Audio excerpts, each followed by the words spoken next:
Hey talkers. First thing first, we gotta light the incense. Hey talkers, miss me? Because I surely miss you guys. I do have a drink, so grab a drink, let's talk.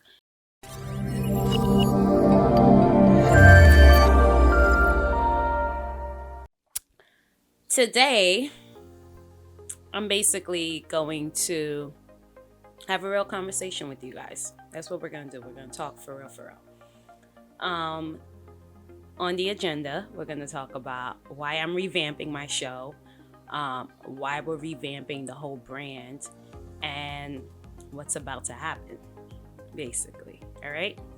So, Qui Talks, have gone through life and back. Yes, I'm still living. The reason why I decided to revamp my show is because I am not the same person that I was when I first started Qui Talks. So if you have been following me since 2012, yes, I've been in season since 2012. If you have been following me for the past 10 years since my first speaking gig, I am not the same person. I don't look the same. Dreads. I don't act the same. I don't speak the same. And my brain does not operate the same way, if that makes sense, right? Okay. So I decided that I wanted to brand the show around who the new, improved, I guess, the me of Qui Talks is. I didn't feel comfortable keeping it in the same route. Not saying that I was going in a bad route, but I just wanted to be more intentional with the show this year, hence my vision boards. But this one is last year and this one's this year's vision board. This is my audio people. If you look at the video, you'll be able to see the vision boards. I just feel like I'm 32. When I first started the show, I was 22. And I am not the same. I cannot say, no, you guys cannot say you are the same person you were at the age of 22 to the age of 32.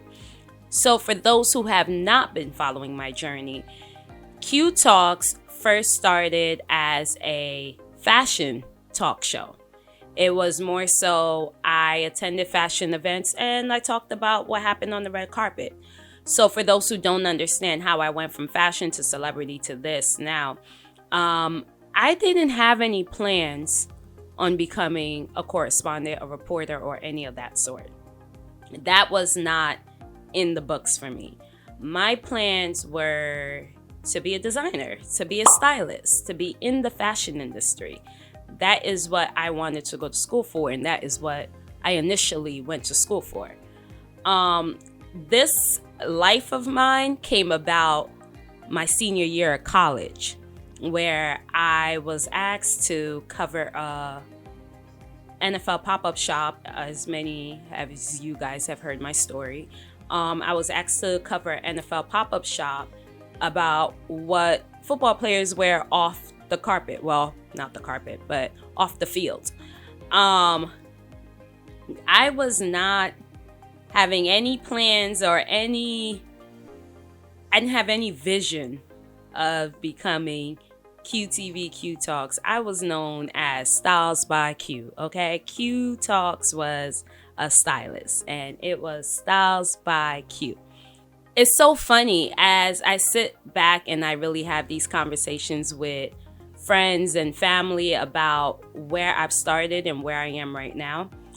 As a child, which I actually completely forgot about this, but as a child, I used to be on local TV. Those local cable channels, the ones that only airs within your vicinity of your living area. I started out there. I was asked to be part of a group of kids where they would put us in a round table or a circle and they would pose questions to us and we would just all give our opinion. And we also performed together for the Haitian Flag Day for our Haitians. And we just did that. It was just more of us just showing up, talking, and then practicing. That was it. We literally showed up an hour before the show. No, I'm lying. We showed up about 30 minutes before the show aired. We would have the show, and then practice would be right after the show. That's what it was. Me becoming a reporter and being on TV? No, not at all. Fast forward. Get to high school, I was working in the main office as an elective. You had to fill your schedule, and there were certain things that you would have to help out with. Either you're working with the guidance counselor, the main office, or whatever it was that they had you do or they put on your schedule. I don't know how I ended up in the main office. All I know is that I had to work at the main office in the 10th grade. Me working in the front desk with the receptionist, I always saw like the group of kids that would come in after the bell rang to be able to do the morning announcements. And I was approached and they asked me, hey, why don't you join this this crew right here and do the announcements with them? Because they really didn't have much work for me to do. That I believe that was the truth. It was that, okay, we have this high schooler here. We don't really have much for her to do besides file. And then when I'm done filing, I'm literally sitting there in my books. So they'll say, hey, join the crew, do morning announcements. Now, for my people who went to high school with me, this was something in the beginning I was terrified of. I stuttered. I had a list. Well, I was working on my list by then. I also was not, I was not your public reader. So we all know your public readers, so you guys know exactly what I'm talking about. I was not the type of person that did very well with that. So when they asked me to do it, I stumbled the first couple of weeks, maybe months. But they kept making me do it anyway. Even though I didn't want to do it, they kept forcing me, no, you'll get better, you'll get better, you'll get better. And eventually I did. I got better. So the next year came around, like my 11th grade year, my junior year, I became an expert. So now I was the one who was running the crew while my seniors who were there last year graduated. So now I was the more experienced announcer or whatever it is they called it. I started doing that and it just became fun after a while. I liked it because I was also a cheerleader. So I was already the it girl in school in terms of cheerleading and getting involved in a bunch of other things. So I was already involved in a bunch of things in school. So this was just another accolade, you can say, that I wanted to just leave on my resume for school. Senior year, did it all for the 3 years in high school, and it was just something for fun. When I thought it was over after graduating, then getting approached by my boss as a fashion stylist, and he wanted to start his show, and now I'm on the red carpet at an NFL pop-up shop interviewing blah blah blah. I was just like, wait a minute. Wait, how did I get here? There was no plan. If I had plans on this, I would have went to school for communications. I would have went to school for journalism. I would have went to school to do anything of that sort if I knew that this was the direction I was going in. Definitely did not have any plans on this, but I was just like, you know what? God put it in my Rolodex, so let me just have fun with it. So it became something fun, you guys. I was still in school for fashion. I was still trying to go to LIM. I was still trying to go to all these other post-grad schools to try to get into the fashion industry. I was still working with New York Fashion Week. I was still doing all of this stuff because fashion was it. I just ended up taking this broadcasting with it, the correspondent work with it, because it gave me access to bigger events and better events. It gave me access to the celebrity life. It gave me access to the magazines that I couldn't get internships with, but apparently they wanted QTV there. That was when I was called QTV then. So I was just like, okay, cool. Why not? Let's do this. And I had all these PR companies and everybody raving about how great I am and you're doing a good job. I need you here. I need you there. Why not? Who wouldn't? Like, you get to hang out with celebrities in your 20s. Who wouldn't? So it didn't turn real to me until I decided to turn this into a real business. That's when things really started hitting the fan, because this was me attending events till now. Attending events and doing red carpet interviews is not lucrative. There is no money in it. So all of my correspondents that know exactly what I'm talking about, please comment below and preach below, because a lot of people do not understand that there is no money in pursuing this kind of dream unless you figure it out.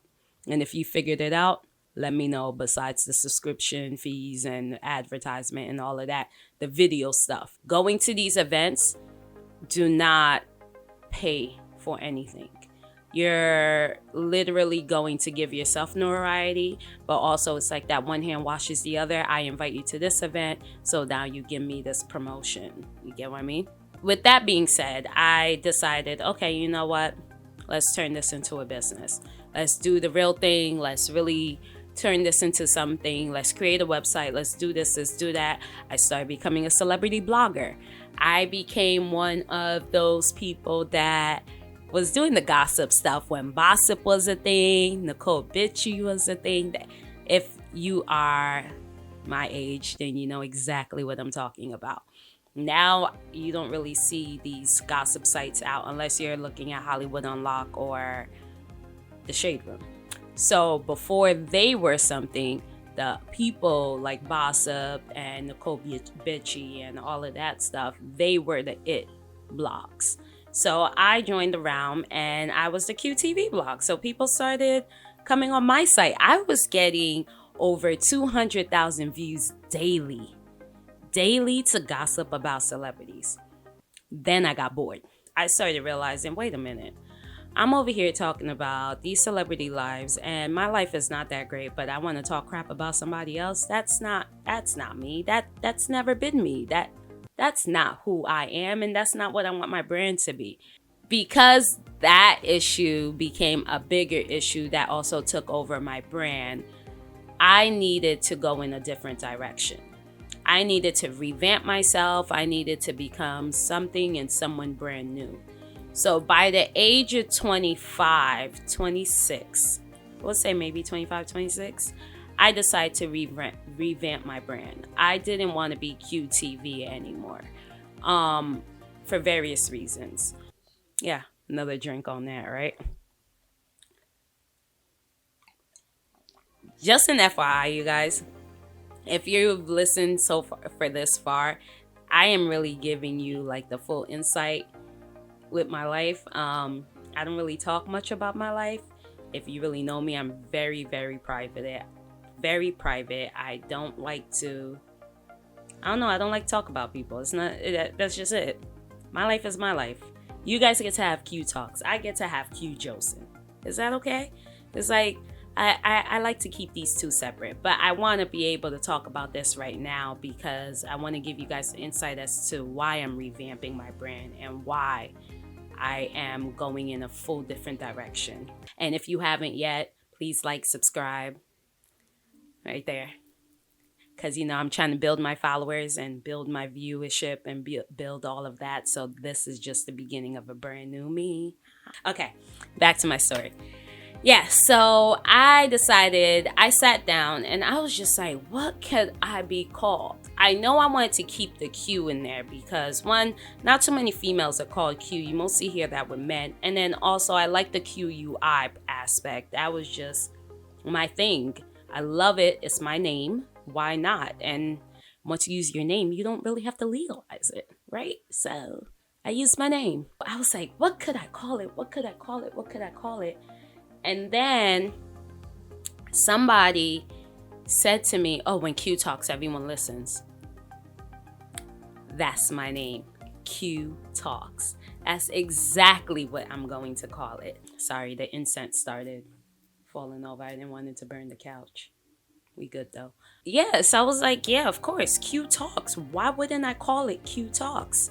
It's my name, and that's all I do is I talk. God gave me the gift of gab, so I might as well just use it, right? By then, I was still doing celebrity interviews. However, I wasn't happy while doing them. So I started doing less of them.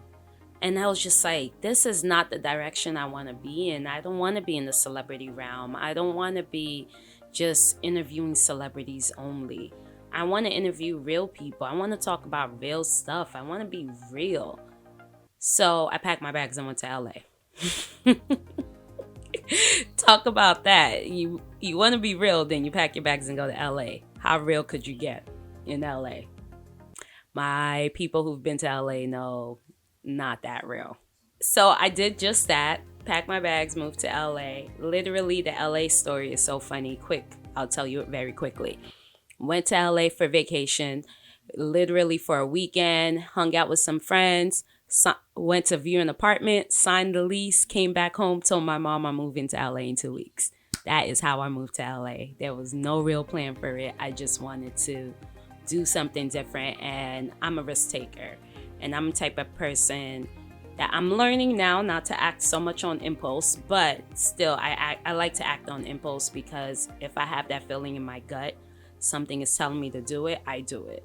I guess that's the learning that I've learned with discernment and not. But if something is telling me, my subconscious is telling me to do something, I do it. And I am ecstatic for following my intuition, because I would not be where I am right now if I did not follow my intuition. Despite my story, which I'll tell you what happened in LA.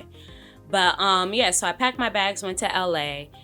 Literally within the first few days of being in LA, I met with a publicist. I attended red carpet events. I did a radio show.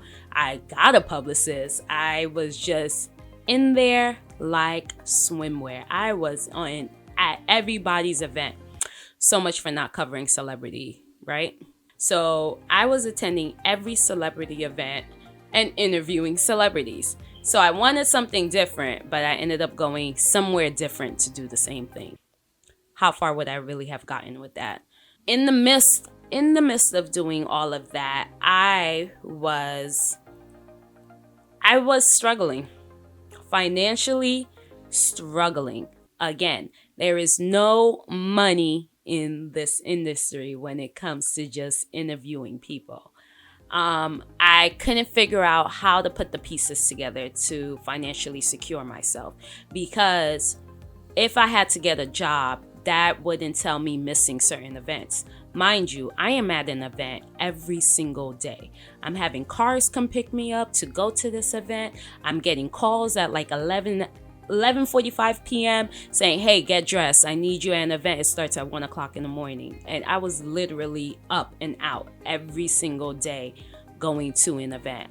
I burned through my savings. I burned through everything because there's no money in this industry. All right. So I was at everybody's event, and then I died. Not physically, obviously, because I'm here. Financially, I was depleted. I couldn't figure out how to rub pennies together for rent. I couldn't figure out how to put A and B and C and D together. So I started I had to get a job. I had no choice but to get a job. But then because I had to get a job to be able to pay expensive ass rent and utilities in LA, that meant I had to put my dream on hold. The reason why I flew out, left my mama's home, and flew all the way out to LA, I had to put a stop on that. So, of course, that didn't help. I wouldn't say it was, could it have been depression? Would it have? It was a form of it. It was nothing like really deep, but there was a form of depression in there. I guess me being honest, I want to be honest with you guys. We're drinking and talking, right? So I think it was depression. So it was depression, because now I'm really thinking about it. I was crying many nights. I was just, you could see the happiness just dwindling away.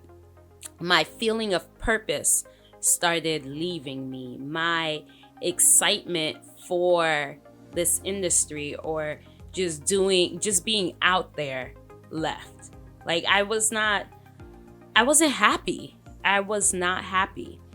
So then I decided, you know what, let me really focus on trying to get my career together. And I started trying to work again, trying to pick back up into the celebrity, going to the red carpets and doing all of that. But there was a change. Like I couldn't focus. I wasn't enjoying. You can see it in my face. I wasn't happy. So if you really like go on my YouTube, I started documenting my life in California. There was really highs and there was really lows. And I was really honest in some of these videos. Actually, me rewatching my documentary that I made, I didn't realize I was really dwindling away. Like it wasn't good at all. It got to the point where things got so bad that I was actually homeless. I know I didn't tell much people about that, but I actually became homeless in LA. I didn't have anywhere to live. And when I finally did get money to find somewhere to live, it was hard to get an apartment. Let me tell you about racism in LA. It's bad. It is bad. Like, they really do put Black people in a box and find a way to keep them down. And that is very sad. Like, we hear it all the time, all racism in Hollywood and all of that stuff. But to actually physically experience it, that's hard. Like, that really beats on you.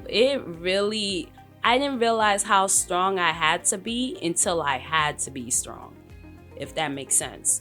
Because although we're here on the East Coast and, the Northeast especially, it's a different type of vibe in New York. We're really a melting pot. Yes, there is racism. I'm not going to say there isn't any. But it's less experienced in New York because we're all blended in together. Like, we're all in the same area. If you walk out your door, you can see a Black person, a white person, an Asian, a Mexican, an Indian, all within 2 seconds. In LA, it's not like that.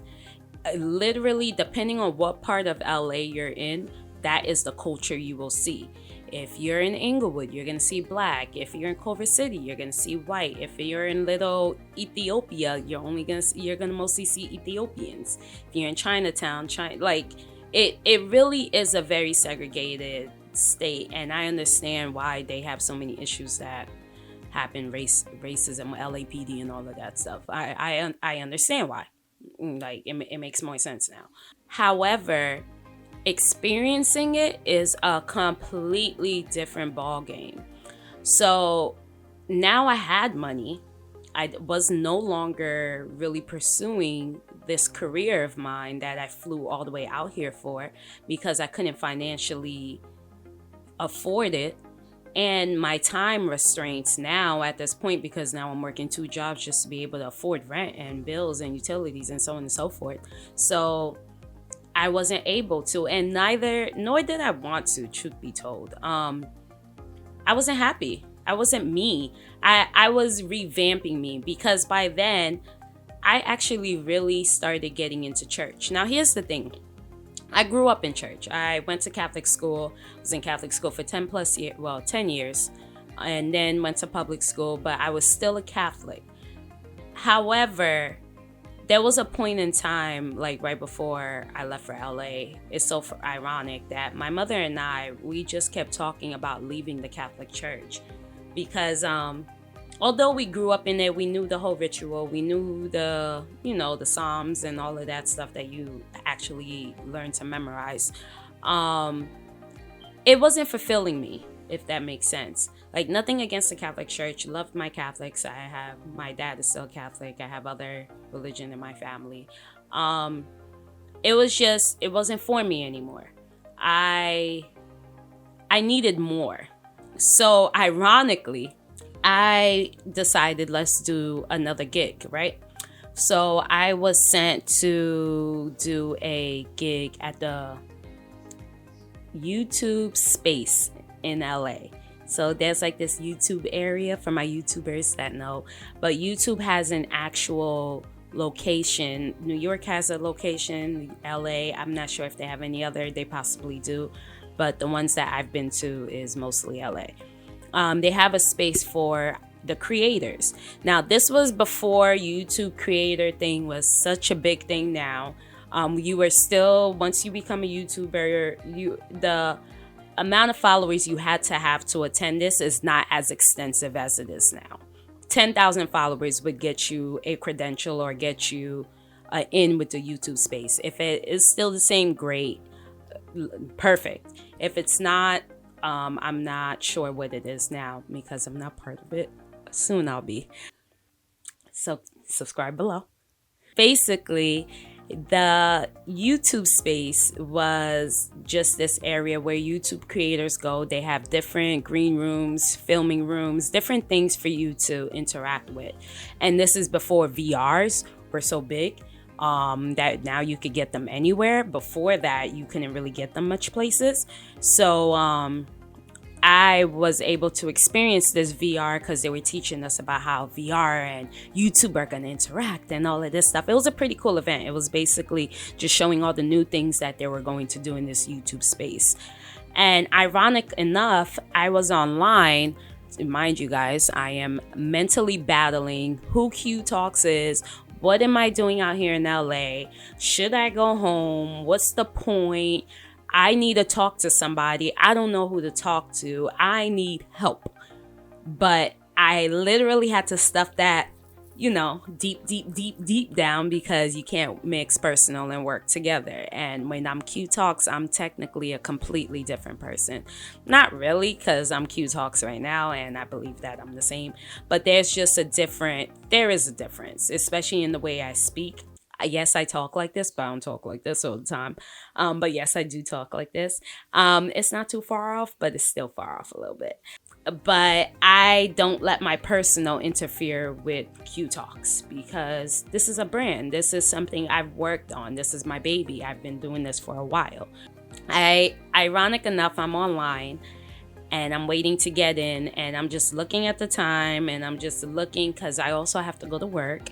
And I'm trying to think, should I stay? Should I go? What's the point of I was in my mind. I was like deep in it. I wasn't thinking of anything. And some white lady taps me on the shoulder and she starts talking to me. She's like, oh my God, who are you? What's your name? Blah, blah, blah. And I just go on. Yeah, hi, I'm Qui Talks. The whole spiel. And we just start talking. Then we get into the event. And she becomes my tour buddy because she tells me that she's with a production company. They're all here together. I was invited there because my publicist got me access into this event. And that was another thing. I was able to get to almost any event in LA because my publicist had pulling with everybody. So I get into the event and I just hang out with this woman. Like, she's the one who's walking me around. She shows me to the production company. She does this, she does that, XYZ, blah, blah, blah. And then we just somehow, I don't know how, me and this white lady started talking about church and talking about God. Now, you would have thought that she was a Jehovah's Witness because how did we get into this conversation at a YouTube event, right? All I know is that by the end of the conversation, this lady has invited me to her church, how she's in the choir, and she would love me to come as a guest. Now, as a black girl in LA that has faced racism, a white lady invites you to her church, you're thinking, okay, this is not the place I should be going at all.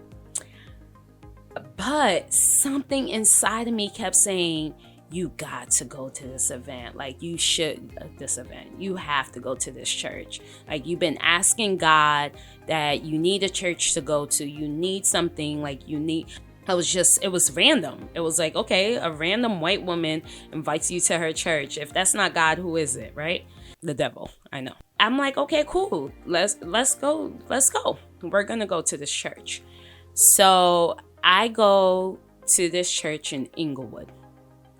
The address is in Inglewood. I was like, okay, that for step one. White woman invites you to a church and the church is in Inglewood? Okay, cool. I was like, could it be a lynch mob? I don't know, but I'm just going to go because, like I said, I follow my intuition. My intuition kept telling me, my subconscious, everything inside of me is like, girl, go. Just go. You don't like it, you can always just sleep. Just go. Girl, I get into that church. It is a whole production, and it is a predominantly Black church. Now, for my churchgoers, if you guys are in LA, it's called Faithful Central. It is a really good church. I enjoy it. Every time I'm in LA, I always make it a point to attend every Sunday. I walk into that church and the gospel, like you have the whole gospel choir, the whole choir's on the stage and they're just clapping. You have people dancing up and down the aisle. And as soon as I get in, they're like, oh, you're blah, blah, blah. Because she was texting me. She was like, hey, when you come in, come to the left. Well, come to the right, all the way to the front. There's some people that will greet you. They know you're coming, blah, blah, blah. People greeted me. They greeted me. It was like, come over here. Come sit with us. Black people. Black people. I was like, that was literally my face. Like, wait a minute. So I'm like, okay, great. We're going to go into this church. We go in and I am over here singing. I'm in the spirit. Holy Spirit just activated all in me. Like, I'm like listening. I'm intuitive. I'm just like into the gospel, into the word. I'm just like, oh my God, yes, Bishop Omer, yes, too. Yes, that's his name, by the way. Yes, I'm just like, what? God, are you talking to me? Because he was literally like talking directly to me. All I know is by the end of service, you know, when they call people up and be like, oh, if you need Jesus, blah, blah, blah. I was there. I needed Jesus. I was up front crying my life away, all of that. And I just knew, I was like, something's about to change. I don't know what it is, but something is about to change. I started going to church and Bible study 3 times a week. So church was on Sundays and Wednesdays because they had a regular Sunday service. Wednesday was the evening service when you feel like it's midweek and you know a lot has happened from Sunday to Wednesday and you still need to go hear the words, keep you through for the rest of the week. I was going to church then. And then on Thursdays was Bible study. I was in Bible study. I became that church girl 3 times a week for at least a year. Like, I was just like, God, I don't know what you're doing. I don't know what is going on. I am legitimately living in my car. Well, by then I was about to be living in my car. I don't know. And at this point, I'm just going to keep moving in your direction. So come January 2018, I do my first Daniel fast. This was my first time ever hearing about a Daniel fast or even experiencing what a Daniel fast consisted of. But I decided to do the Daniel fast because I needed a new direction. I needed something different. And all I know is that by the end of that Daniel fast, exactly that last day, the last day it ended, I'll never forget this, is that within that last week, I should say, let's start with the whole week. That last week of the Daniel fast, I moved out of my apartment, became homeless because by then I was living in my car. I was showering and getting dressed at work because I had clients and all of that stuff. So I was homeless, living in my car, and all I know is the last day was the Super Bowl. I went out with some friends, ended up at a friend's house. My friends, the friend's house that I was at, they didn't know I was homeless. So if they're watching this, they're going to be shocked too. because that was something I didn't tell anybody. Nobody knew I was living in my car. I kept that to myself. This is actually the first time I'm actually broadcasting this for the first time. So, yep, another drink. I'm not ashamed of it now. I'm grateful for it because I wouldn't be where I am today if I didn't go through it. I also made it a point never to look like your problem. So that's what they told me in the Bible. Put oil on your face. No, don't let them know you fasting, and never look like your problems. So I made sure I didn't look like my problems because I just knew God was moving in my life. Something was changing. Back to the story. So the last day of that fast was the Super Bowl. Went to these friends' house. Bruh.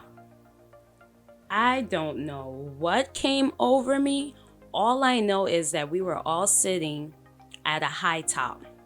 You know, the kitchen islands were all around the island on the high top.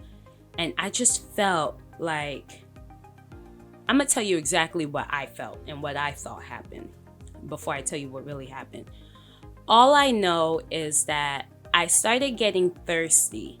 Like, I really needed some water. So I go and I ask my friend, tell my friend across the table, across the island, hey, can you give me a glass of water or get me some water? I really need it. And all I know is that I grabbed the water, and there was another friend of mine who was sitting right here, and I went to him and I was like, hey, can I just have a seat? I really don't feel good. I just need to have a seat. I went and I had a seat and I just put my head down. And then when I woke up, I just saw people looking at me. Now, that's what I thought happened. What really happened, I asked for a glass of water. Apparently, somebody was looking at me. Everybody was staring at me. I did not look okay. This is what I heard. I did not look okay, and I just started to fall backwards. And by the time I went to go grab the water, fell, and I just fell backwards and passed out. I could not be making this up. If my friends who were at this Super Bowl party, they will verify the truth for you guys. Yeah, I passed out. And when I woke up, I just saw everybody's face looking at me. And I was like, what happened?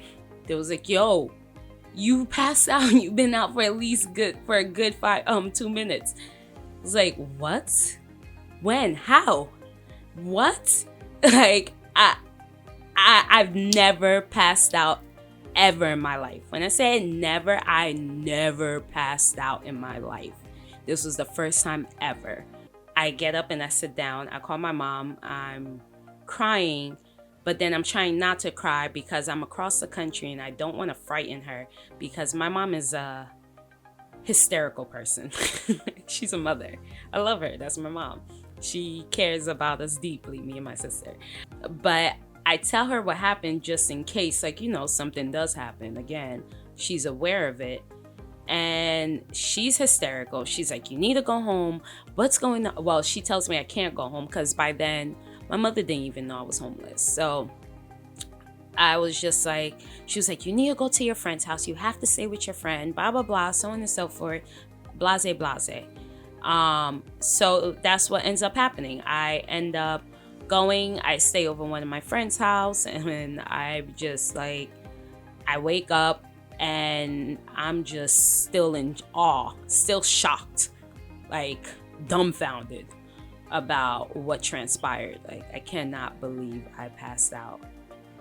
Like, that was the first time I ever passed out. And so that happened. And then I just knew, I kid you not, that next day I was like, my life is about to change. Things are about to be different. And things became different. I ended up getting an apartment. It was a really funny situation, okay? Let me tell you about this situation real quick. I get an apartment because I really needed this apartment. I accepted this apartment, and the rent was, on my portion, how much was my rent? $1,100. Okay? $1,100 was my rent. That included just the water and the gas. So the cable, there was no cable. But the electricity, that was something we also had to pay for. So in able for me to move into this apartment, I had to get my name on the lease. So I had to show all my pay stubs, you know, the whole nine. So I go and I sign this lease. As I'm signing the lease, I see the rent says $1,700, right? And I asked the landlord, I was like, is that my portion? Because, you know, what I was told was $1,100. She was like, no, that's the whole entire rent. So home dude that I moved in with was trying to play me. So here's the thing, because I needed this apartment from being homeless, I accepted. I still signed the lease. I really, nowadays, there ain't no way. It wasn't gonna happen. I still signed the lease. But I made it a point where I told him, you're paying electricity. Who? Right? So that was that.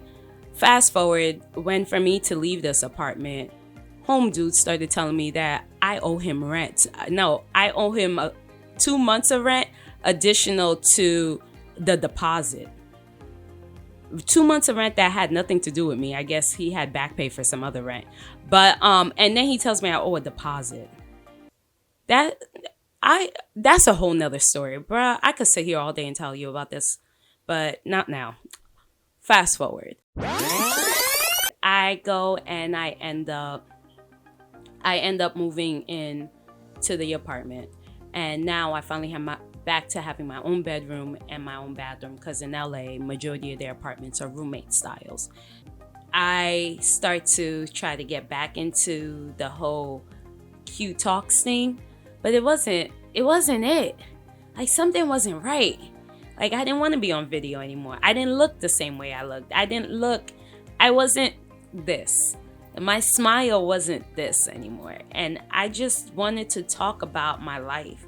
So this is when podcasts started becoming a thing.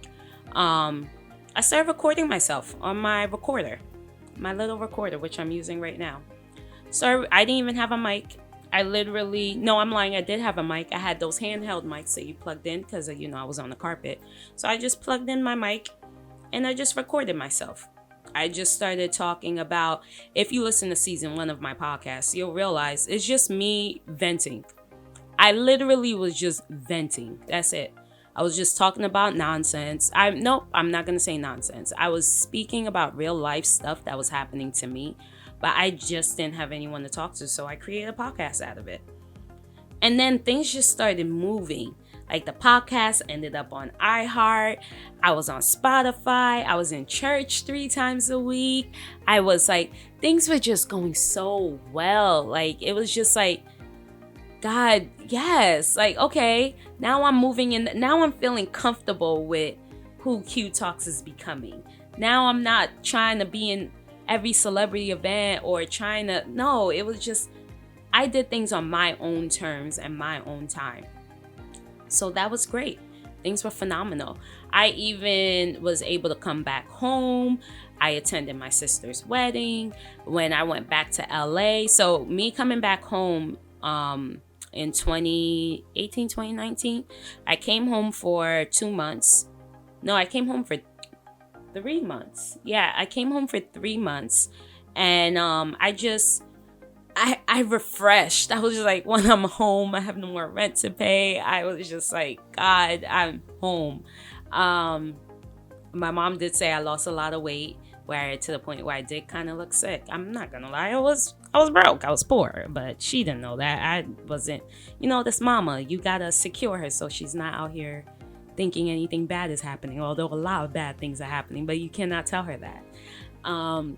So now I'm just home, I'm relaxing, and I had to go back to LA in October.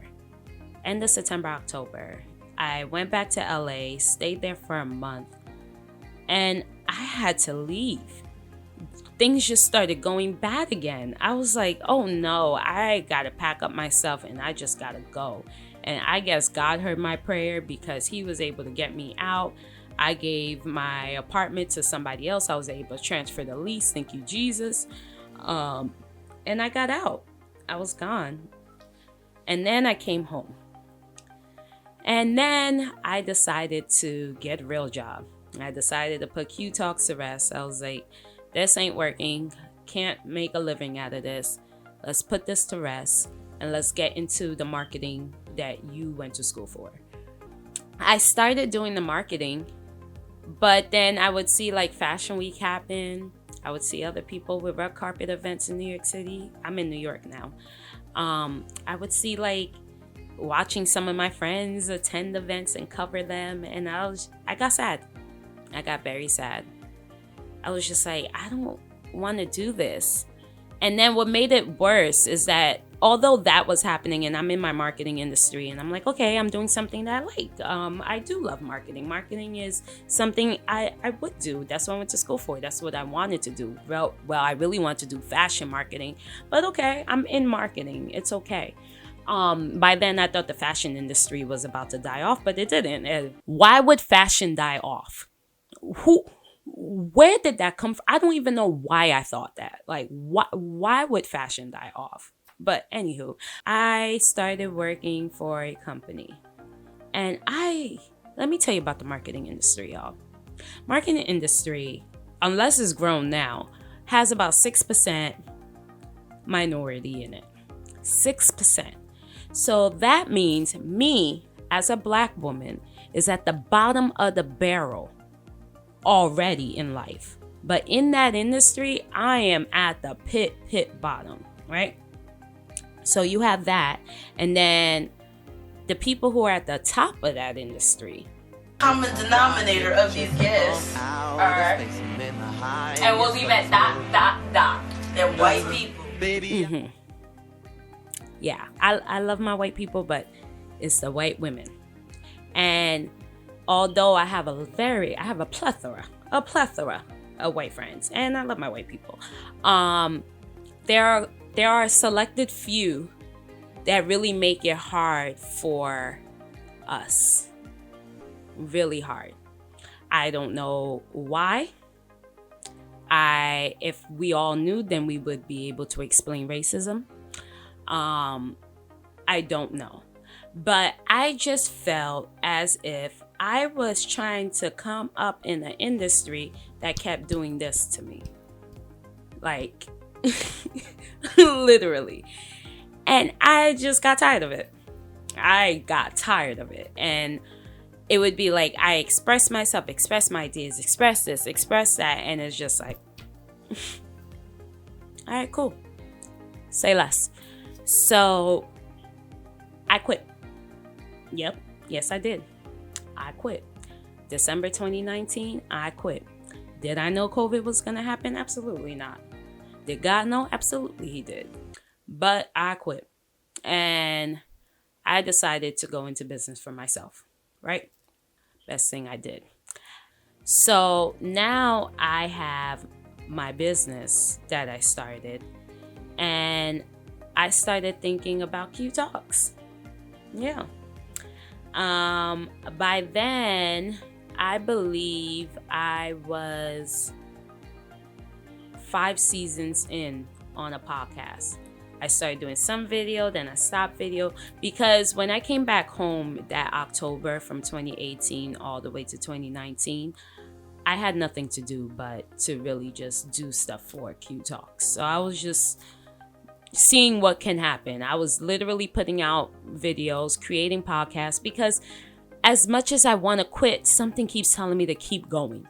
How many of you guys get that feeling? Like something tells you to just keep going. So I just kept going and I just was doing it. I don't know why. I don't know how. It didn't pertain to any celebrities. I still had people watching me, but it wasn't me. Just an FYI. It wasn't me. So then I stopped again. COVID happened. I couldn't meet with the co-host that I had for it. And I wasn't feeling it.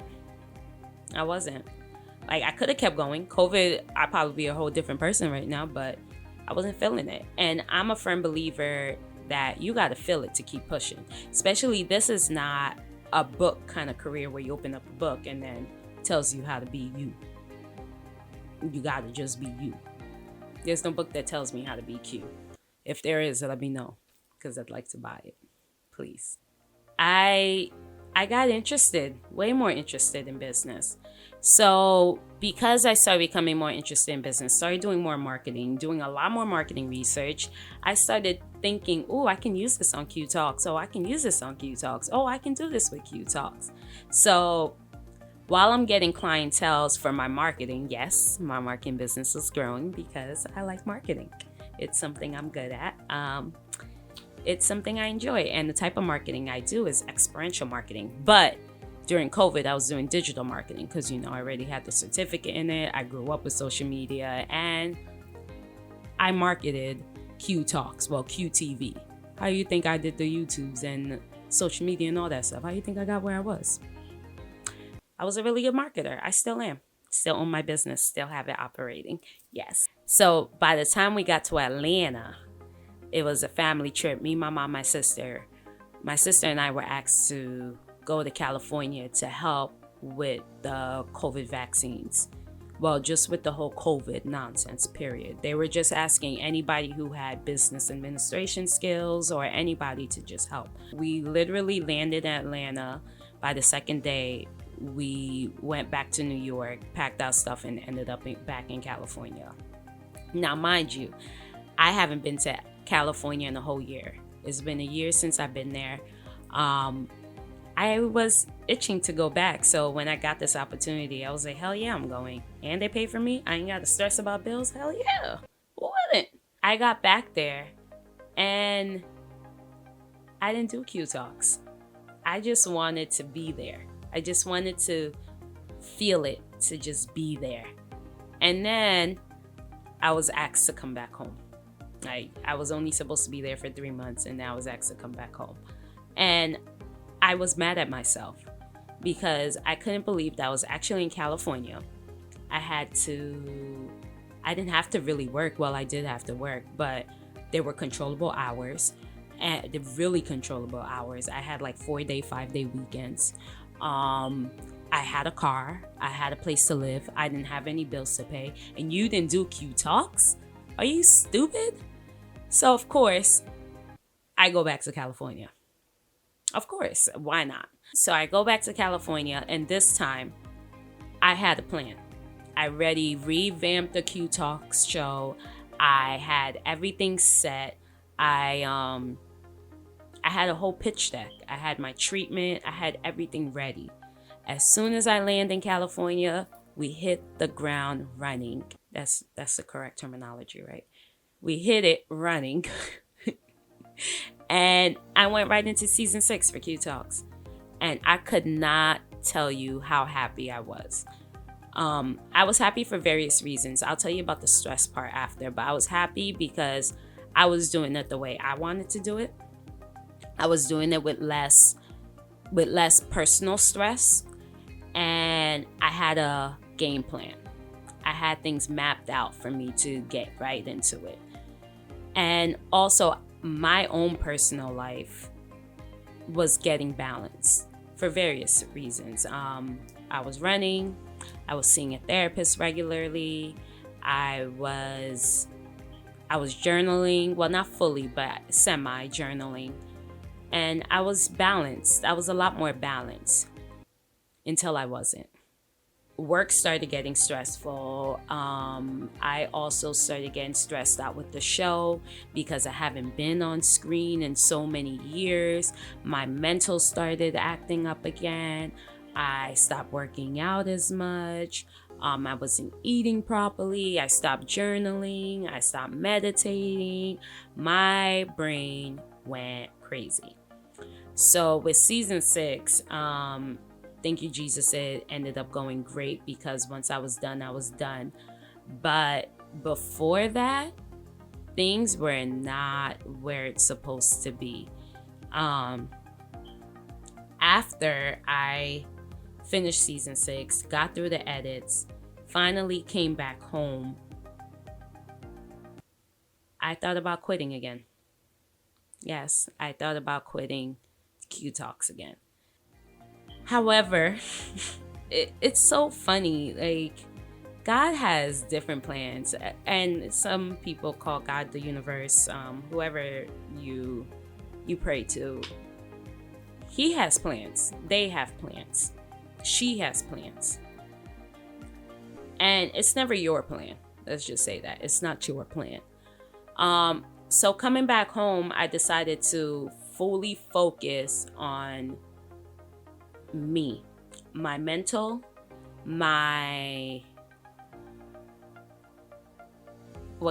fully focus on my mental, my career in terms of my business that I started, and just do that. It was in February of this year, a couple of months ago. I was having a virtual speed dating event, which I will do another one because actually it was a really good event. So I want to do another one. I was having a virtual speed dating event, and I wasn't sure that I wanted to continue Qui Talks after that. I was really battling. And so I decided, let me just give it a break. Just a tad break. I gave it a break for about 2 weeks. And from that 2 weeks, with me getting mentors and moving and learning about people and all of that stuff, my mentor, who never met me a day in his life, we never seen each other up until recently, he did research about me, and he was like, yo, Qui Talks is a gold mine. It is a gold mine. You need to do something with that. And I told him, I was like, I'd love to do something with that, but financially it doesn't make sense for me because I've been doing this for 10 years and I don't get as much money as I could get. And he was like, so change it. He was like, look at all these people. He gave me a few examples. He was like, look at what they're doing. Why not do something like that? And I was just like, ugh. Okay, let me think about it. So as I'm sitting thinking about it, right, I'm just like, if I were to start Qui Talks again, I would have to do it my way. I would have to do it who I am. I am your Black hippie. I love all things hiking, meditation, so all things spiritual, all things outdoorsy, all things, I like to really talk. I want to keep it real. I don't want to do celebrity interviews. If we are doing celebrity interviews, I want to have real conversations. Because when I did my training in LA and New York, they were always asking, what is your show about? And I was always saying, I am the show that keeps it real. Let's keep it real with Qui Talks. And I decided I am going to revamp this show to be authentically cute. And when I felt the most authentic was when I first started my podcast. When I first started season 1 of the Qui Talks podcast, where I was just venting and talking and chilling. That is, if you look at season 1, I literally went to 20 something episodes because I was just truly me. Like, I didn't have to worry about getting dressed, although I love getting dressed, so I don't mind doing this, but I didn't have to do much. It was just me, just genuinely me. So I decided that that's what I'm going to do with this new season, and that's what I'm going to do moving forward. So Qui Talks is just going to be the genuine, authentic Q. And who that is, I am your let's get our life balance kind of girl, okay? Because been there, done that, more to overcome, there's more to go through, but I'm learning. So the only way we all can do this, especially with us being in our 30s, and I've lost a lot of friends to depression. I know people who are still in it and don't know how to get out of it. I have people who've overcame it and wants to be able to help us now. So I just felt like it's only right. It only makes sense. If we're going to be the Qui Talk show and we're going to sit here and we're going to talk and have real conversations, we're going to talk about real things. I know the New York really got into me. we are going to have real conversations. And what that entails is that the guests that you see coming for this new season, starting May 3rd, y'all. May 3rd. The guests that you see coming for this new season, we are going to have real conversations with them. They're going to tell us the nuts and granny. What is it? The nicks and crannies, the nuts and crannies. How do you say it? Comment below. Let me know. I am really bad with terminology. If you watch all my seasons, I'm bad with them. Very, very bad. But you guys got the gist, right? But we're going to get down to the dirty. We're going to have real conversations, and we're going to have healing sessions, because I'm about to get a life coach on here to tell us what can we do, what should we do, and she's a certified therapist. So we're about to vent and find solutions this season. You're going to vent it out with me, and then we're going to find solutions. And this is going to go from all ranges. We're going to have your normals, your regular day people, or we're going to have your loonies, your crazies, and your celebrities. You feel me? We're going to go in all different levels, because we all go through it, despite no matter what height in life you are in. I was at my highest and still felt at my lowest. And I was at my lowest and felt at my highest. So I'm getting to the point where I want to do this. I want to balance my life. So you guys got to come balance your life with me. All right. So that's what this season is about this year. And you guys heard my story for the first time. Haven't really told my story much. Wow. You want to know something really funny? Just a side note, you guys. For season 6, my first episode, I had a whole meltdown. That whole episode where I'm wearing that red dress and having a conversation with my, I wouldn't say protege, but that's my dude. Having that whole conversation with Blair, Blair was there. I had a whole meltdown with Blair. I am not the same person anymore. I really am not. And the only reason for it is because I incorporate meditation, journaling, my spiritual practice. I still believe in, my one and only dude, or woman. Could be a woman. Could be. But that is all of those things put together. Literally is teaching me how to balance my life. And then, of course, I see a therapist regularly. Yeah. So we are all going to group therapy together. I'm not going to have a set schedule. Right now, what I do have set is that every Tuesdays is going to be group therapy Tuesdays. And that is my interview days. Those are going to be the days where you guys will see live interviews, which I'll be streaming live on YouTube, with my special guests. And we're just going to talk about it all. Everything. I always talk about everything, so why not stay in that realm? Yes, we're still going to attend events once event season it started, but once we start getting those invites in again, we're going to attend events. I'm still going to keep you guys entertained with the video of the week. That's going to be all into, we'll see if it's every week. But the reason why I promote these videos and promote businesses and all of that stuff, I'm kind of happy I get to say this now, is because I truly believe in one hand washing the other. And whether they don't wash my hand or they do, I just feel like everybody who worked their behind off to get where they are, especially people of minority background,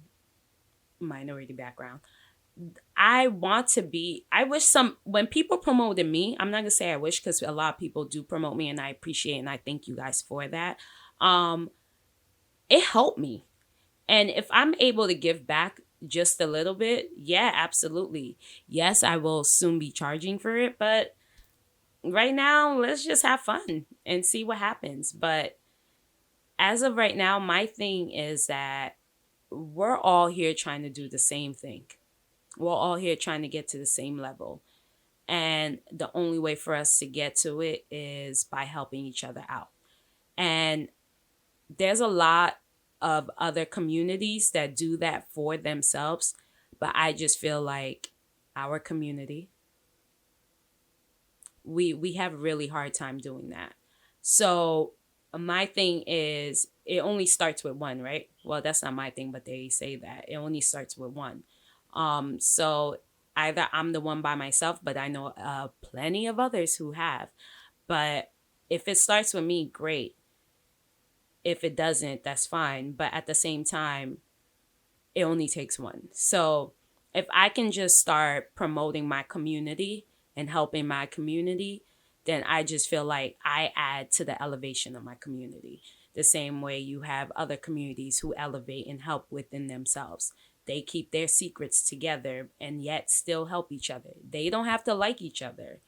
But when it comes to business and building and growing, they take emotion out of it. And I just feel like my community, we need to just learn to do a better job with that. That's it. Some of us are doing it. Some of us still are trying to figure it out. Some of us have helped and have been through stuff and said, you know what, forget it. I'm not doing this no more. And I get it. But at the same time, just think about how many times your kid or somebody else has made you mad, or you've made somebody else mad.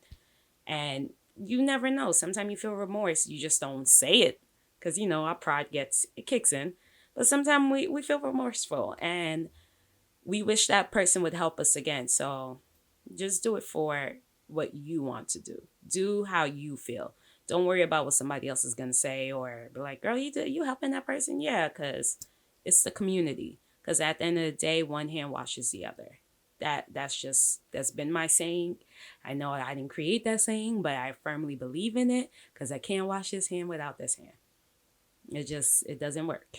So that's what this season is. I wouldn't say only the season, but the revamping of the show.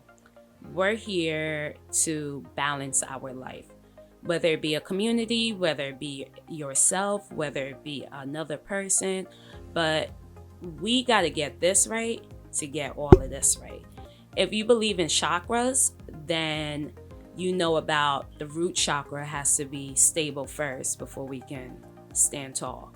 So if you're wobbly at the bottom, you're going to be wobbly at the top. But if you're firm at the bottom, then everything else stays firm. So come balance with me. That's what we're here to do, this new revamped Qui Talks. So the colors are changing, the background is changing, everything is changing, but it's just going to be more authentic. We're going to talk personally. It's just going to be me and you guys having conversation, whether it be story time. Maybe I'll make it a story time. I'm not sure fully what's going to be. I had this revelation last night that I need to get on camera more. I know people's been telling me, they have been telling me, Q, we want to see you more. I know, but I had to fix this before I got on. Not physically, but spiritually, mentally, I had to get there. I battle my demons. We all got demons we battle. I'm battling my demons. I'm getting there. Don't forget, subscribe, because we're going to put out new videos every week. Podcast episode is up every week. We are going to talk. It's going to be more than once a week again. Anytime I'm feeling something, I'm here to chat it with you guys. This is going to be journaling, story time, all of that. Also, go on my website. Go to qitalks.show. I blog daily. Now, I don't call it a blog. I call it a journal. However, it does still have a blog aspect to it. But it's like a Dear Q Talks kind of thing. I will also be accepting Dear Q Talks letters in my emails, so shoot me an email. And if you want me to answer a question or you just want to talk it out, let's talk it out. That's what we're going to do. Q Talks is about talking. We're here to talk it all out. Okay, we're going to talk it out. So, with that being said, till later.